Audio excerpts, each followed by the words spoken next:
Alright, Victorum Gaming fans and Hail Caesar fans, we're back with another review for our series here covering the different factions of the game. So next up is the Kyrenean Greek, which is probably not going to stand out to a lot of people, but basically roughly 7th, 4th century BC and kind of covers some of the Greek colonies on the north coast of Africa. So for those who might not be in the know.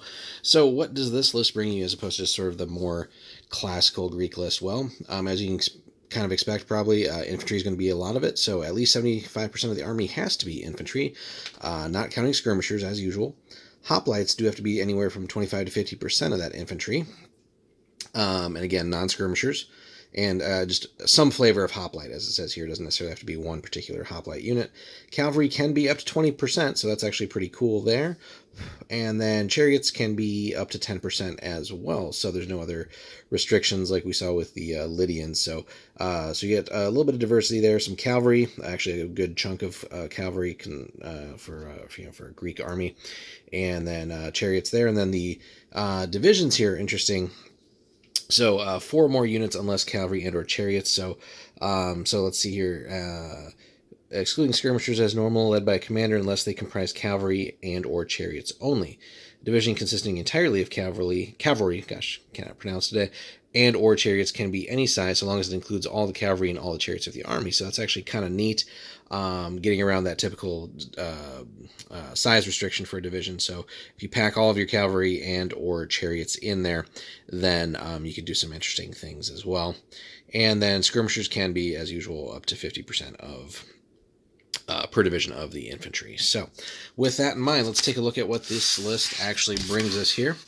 And it's not a very long list, so it's pretty straightforward for the most part. So you have heavy infantry hoplites with long spears, and again, compared to a lot of this medium infantry that we've seen, which is kind of almost like light infantry, sort of masquerading as medium infantry, these are really more heavy infantry here, and as you can see that with the stats too. So clash and sustain of 7. Again, a lot of the stuff that we've seen over the last several videos in the series, that medium-ish infantry has all been in the 6s. Not bad by any means, but certainly won't stand up to like a true heavy infantry unit, which is what we're getting here, really. Morale save of 4 up, all for 29 points a unit. So again, a good solid centerpiece of the army. And then we can take these hoplites to make them a little bit better even. So if we want to basically give them phalanx as an option, you got to pay 3 extra points per unit. Stats don't change. And then if we want to take that even further and really truly make them elite by adding the elite keyword, it's another 3 points on top of that. So for 35 points you can have a really just badass sort of core of your army here, or again you can save the points and just have still really good but not nearly as good hoplites. But if you wanted to basically have a division or two and just solid blocks of heavy hoplites here, that's going to be a pretty tough nut for opponents to crack. Pretty intimidating too, especially if your orders are on point and you're getting those guys across the field to do their thing. Then we move on to light infantry. So we get peltasts here, I think for the first time really, spears and javelins. So again, respectable clash and sustain, but again, light infantry, their role is to kind of harass and not really get stuck into combat. But against similar or weaker units, small units and stuff like that, they could maybe do that work. So 5 and 5 there on the fighting, short range ability, basically our little t-shirt save of 6 up there for the morale for 20 points a unit. So you are paying a solid price for that. But again, this isn't a small unit here. You can take a point reduction to downgrade them into small, which may be an option to sort of support on the flank some of these heavy infantry blocks there. So definitely some interesting options there. Then we move on to the actual true skirmishers, so just javelins as small units. Again, the weaker stats there, and for 11 points there. And if you really do want that long range ability, this is like your only option in the army. You're basically swapping the javelins out, or so the javelins, slings or bows, but only up to half your skirmisher units. So you're going to have to spend at least, take at least a sizable amount of the skirmishers to begin with, just to then convert them over into being bows if you want a decent amount of long range for only the 1 extra point per unit there. So, and gives you a 2 there. So that's really the best that you can do at long range in this whole list. So something to factor in if you do want to reach out and touch the enemy at long range here a little bit before contact is made. You do have pretty solid, respectable short range throughout the whole army, but that is your only long range option. But really, you should be pushing up with your heavy infantry with support from the light infantry and cavalry and so on. Speaking of cavalry, our medium cavalry that we get here, so only as small units, and consequently that explains the stats here too. So Clash of 6 is okay, but again, this is not going to be like, again, that heavy hitting hammer of a sort of a shock cavalry unit. So these guys can do just enough on the charge to deal with some weaker units, small units and stuff like that.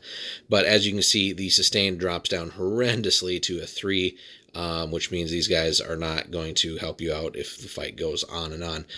Morale save of only 5 up, so again, certainly better than nothing, but that clash value dropping by half down to 3 is pretty telling there, and they are 19 points a unit. But multiple units of these guys could, theoretically get, with some right positioning, charges off on units, multiple charges, or certainly try to mop up some opposing small units, weak units, stuff like that. But again, if you're not dealing sort of the death blow here on the charge, you're probably going to be stuck in sort of a war of attrition for a bit if they can't get the job done. Then the light cavalry with javelins field as small units. So again, just a slightly weaker unit there. You get 1 less clash and a worse morale save for only 2 points cheaper. Again, sort of more of a harassing unit. But overall, the cavalry not going to be all that great for the list. However, the chariots do round things out here, and that gives you another unit that can actually move, but also punch pretty hard here with Clash of 8. As we've seen from a lot of these chariots, again, this is the 4-horse variety. Crew are armed with javelins, and sustain does drop down to a 6, but that's pretty typical for a lot of the chariot units we've seen recently, and a very solid 4-up save. So really, if you didn't want to bother with the medium and light cavalry, but you wanted to sort of max out that 10% of the chariots in one single division, and kind of have that go with just a solid block after block after block of those hoplites, could be a pretty nasty list. So you don't necessarily think of chariots and Greeks together, but considering, I guess, with these guys, again, being these African colonies, that kind of explains that too. So, and then last but not least here, that solid leadership of 8 that we have come to see is basically the standard across most lists. And the chariots do come in at that seemingly fairly typical 29 points a unit. So overall, pretty interesting list. A lot of the sort of familiar things you can expect from the various flavors of Greek lists that you can field. So hoplites are going to be your bread and butter. Here you get access to some of those lighter skirmisher type units that the Greeks have. This is definitely not a list that excels at ranged combat, or at least long-range combat, since you only have the 1 unit there. And then the cavalry is overall not that great, as you might expect from Greek lists. But certainly the ability to take up to 20% there and up to 10% in chariots. Now, you do still have to respect the 75% or greater hoplite requirement, or infantry requirement, I should say. That will, if you wanted to try and max out the cavalry part of it, cavalry chariot part, it'd probably be more something like max out your 10% of the chariots because they're really good. And then basically 15% of the remainder there. So 75% infantry, 10% chariots, and then that remaining 15% would be some flavor of cavalry there. And, you put them all together in a division, so you can get around that unit count restriction. That could be pretty interesting. So overall, neat little list. Again, if you're already collecting Greeks, this could be a fun little sort of side collection here. Allows you to field something a little different than the typical list that you might be fielding, whether you're playing like Athens, Sparta, or something like that, or if you're even more later on with like Macedonians and stuff. This could give you a little something different to try every now and then, and something to surprise your opponents with too. So, and doing a little bit of research probably would be fun to paint and model these guys a little bit different than that typical look that a Greek force might have. So overall, hope you guys liked the video, and if you could, drop us a like. If you haven't already, hit us up with a subscribe, and then stay tuned for more content.